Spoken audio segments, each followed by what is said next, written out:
যারা চেতনায় ব্যবসায়ী আছেন না, চেতনা ব্যবসায়ী আপনারা যারা চেতনাকে ধারণ করেন একদম বুকের ভিতরে, যারা নিজেদেরকে অরিজিনাল বাঙালি, মনে মনে ভারতী দাবি করেন, এখন কথা হইল যেমন আওয়ামী লীগ তো এখন এমনিতেই বাদ। আওয়ামী লীগ নিষিদ্ধ আপাতত, আওয়ামী লীগ বাদ। বিএনপি, জামাত, এনসিপি, খেলাফতে মজলিস সহ বাংলাদেশে যতগুলো রাজনৈতিক দল আছে সবার কাছে বিনীত নিবেদন, আকুল আবেদন, এটা বাংলাদেশের 18 কোটি বলেন, যত জনগণ আছে প্রত্যেক বাঙালির মনের কথা। কথাটা হইল শরীফ ওসমান হাদি কথাটা বলে গেছে।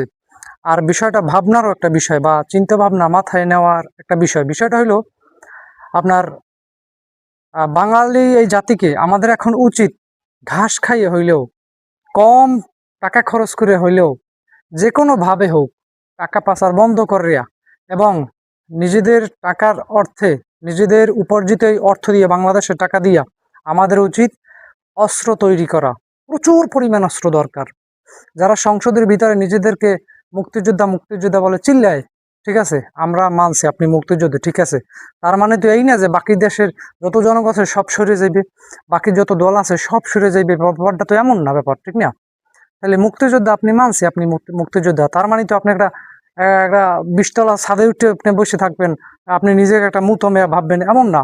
দেশকে ভালোবাসছেন, ওই সময় মুক্তিযোদ্ধার সময় যদি আমি থাকতাম, আমিও দেশের জন্য ভালোবাসতাম দেশকে, দেশের জন্য যুদ্ধ করতাম, এই দেশের মাটির জন্য আমি যুদ্ধ করতাম। এখন আপনি যুদ্ধ করছেন, তার মানে যে বাকি সব বাদ, এমন তো না। যাই হোক, আমাদের উচিত ওই সমস্ত চেতনা বিক্রি বাদ দিয়ে আমাদের উচিত এখন প্রচুর পরিমাণে অস্ত্র তৈরি করা, অস্ত্র ক্রয় করা, অস্ত্র মজুত করা। আর ওই যারা এখন বুড়ো হয়ে গেছে চিল্লি করে, যারা এখন চিল্লা ফাল্লা করে আপনার সংসদে, ওরা তো ধরেন হায়াত মৌত আল্লাহর হাতে, হয়তো 20 বছর পরে থাকবেও না, 30 বছর পরে এরা থাকবে না, মারা যাবে কেউ।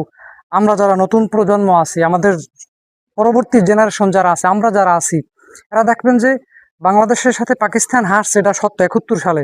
কিন্তু পাকিস্তান আমাদের থেকে সামরিক শক্তিতে অনেক আগাই গেছে তারা, আমরা পিছনে আছি। আমরা এখনো চেতনা বিক্রি করি, চেতনা বিক্রি করতে করতে আমাদের জীবন শেষ হয়ে গেল, ঠিক আছে। এই চেতনা বিক্রি বাদ দিয়ে আমাদের এখন উচিত অস্ত্র মজুত করা।